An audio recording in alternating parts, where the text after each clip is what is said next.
La bête comme égrégore collectif. Nous sommes des créateurs manipulés.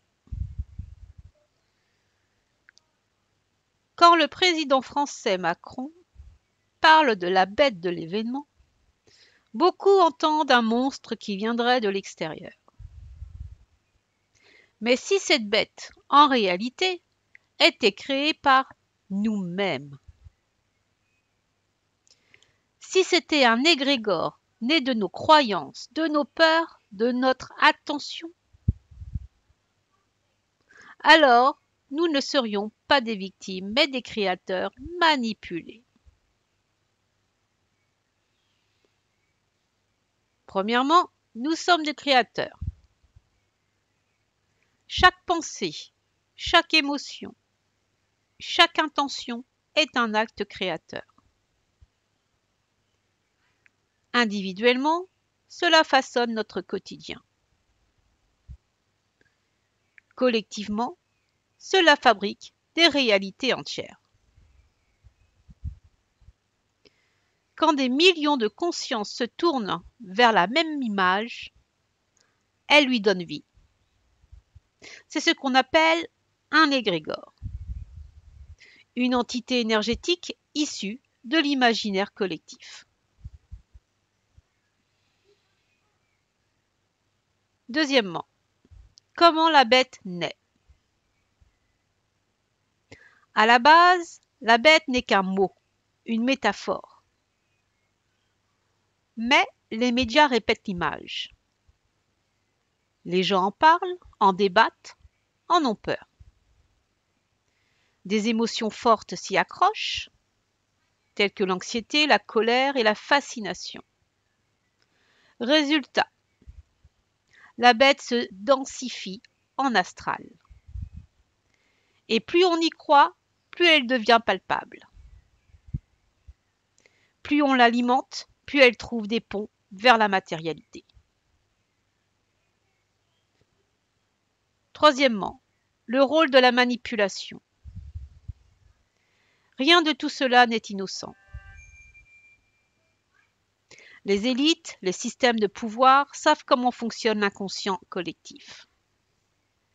Ils savent qu'une image symbolique, comme la bête, marque plus fort que des chiffres ou des analyses froides. Ils diffusent donc des métaphores puissantes pour orienter l'énergie collective. Autrement dit, nous créons la bête, mais selon un scénario qu'on nous impose. Nous sommes des créateurs, mais nos créations sont manipulées, orientées et canalisées. Quatrièmement, le piège de la polarité. Une fois la bête créée en astral, deux camps apparaissent. Ceux qui la craignent et la subissent, et ceux qui veulent la combattre et la détruire. Mais dans les deux cas, l'énergie est la même. On nourrit la bête. Car peur ou haine, c'est toujours une attention polarisée. Cinquièmement, la sortie du piège, l'axe vivant. Dans ton axe, tu comprends que la bête n'a pas d'existence autonome. Elle ne vit que de l'énergie qu'on lui donne. Retirer ton attention, rester neutre, c'est lui couper son carburant. Aussi, la vraie libération n'est pas de combattre la bête, mais de cesser surtout de la nourrir. Sixièmement, retrouver notre pouvoir créateur. Quand tu sors de la polarité, tu redeviens créateur libre. Tes pensées ne sont plus manipulées par la peur. Tes émotions ne sont plus captées pour nourrir un égrégore. Ton axe vivant devient ton seul centre de création. Alors, la bête disparaît naturellement, parce que tu retires le pont qui la reliait à la matière. Conclusion.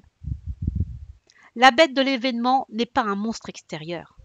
C'est une création collective née de notre propre pouvoir créateur manipulé. Tant que nous croyons au scénario qu'on nous impose, nous nourrissons l'égrégore. Mais dans notre axe vivant, nous reprenons la maîtrise. Nous cessons d'être des créateurs manipulés.